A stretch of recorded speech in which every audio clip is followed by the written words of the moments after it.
প্রিয় দর্শক, আপনারা দেখতেই পাইতেছেন আমাদের জুয়েল মামা চ্যানেল 24-এ ভাইদের সাথে কথা বলতেছে এবং তার একটা ইন্টারভিউ হবে এখানে।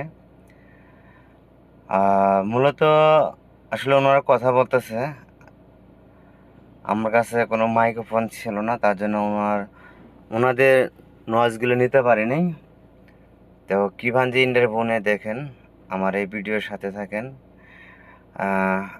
ওনারা হাঁটতেছে আর কথা বলতেছে। তো চলেন ওনাদের কিছু কথা শুনে আসি আমরা। আমাদের সাথেই থাকুন এবং দেখতে থাকুন।